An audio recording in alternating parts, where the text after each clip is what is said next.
This is VOA News. I'm David Byrd.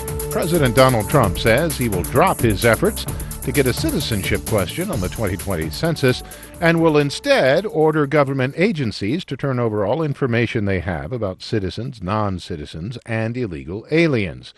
Speaking at the White House Thursday, Trump said he would leave no stone unturned to get what he called a clear breakdown of the U.S. population. As a result of today's executive order, we will be able to ensure the 2020 census generates an accurate count of how many citizens, non-citizens, and illegal aliens are in the United States of America. The president's action comes after the U.S. Supreme Court blocked his first effort to add the question to the census, faulting the administration's rationale as contrived.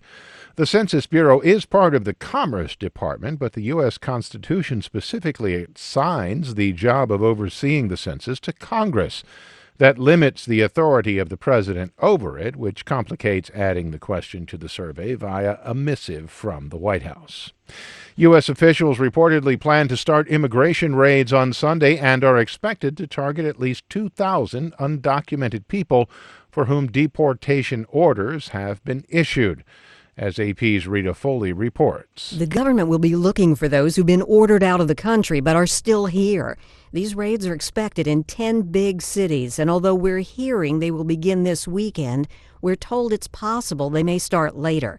Activists are passing out information about hotlines for immigrants and increasing training to make sure they know their rights.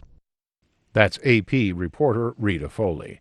For more on these stories and the rest of the day's news, be sure to visit our website, voanews.com. This is VOA News.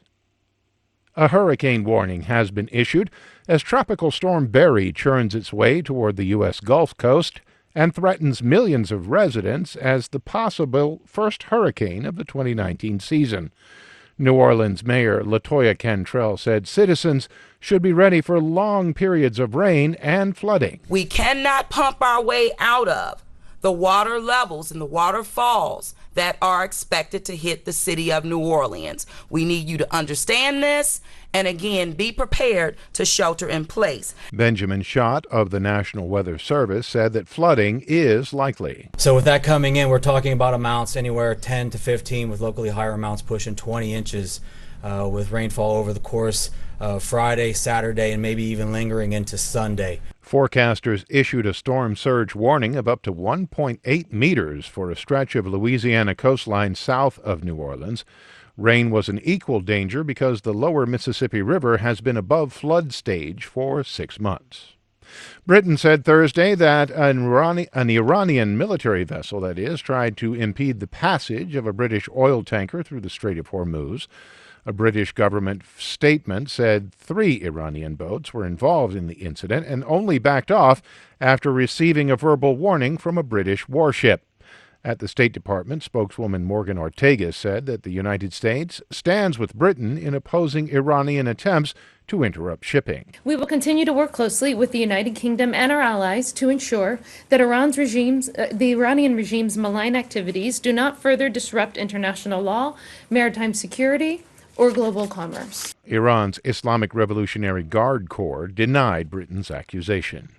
The Army general slated to become the Joint Chiefs chairman says that getting American troops out of Afghanistan would be a bad idea. AP's Sagar Meghani reports. President Trump has pushed for withdrawing from Afghanistan, but the man he's nominated to become America's top military officer is against it for now. Pulling out prematurely would be a strategic mistake. Army General Mark Milley telling a Senate panel the troop presence is underwriting peace talks with the Taliban, and he's also pushing for keeping modest numbers of forces in Iraq and Syria. At his confirmation hearing, Milley insisted he will not be intimidated by President Trump or anyone else into making what he calls stupid decisions. Absolutely not. By no one, ever. Sagar Meghani at the White House. On Wall Street, a mixed day with 2 of the 3 major indices closing in positive territory, but one of them finishing below. For more, log on to our website, voanews.com. I'm David Byrd, VOA News.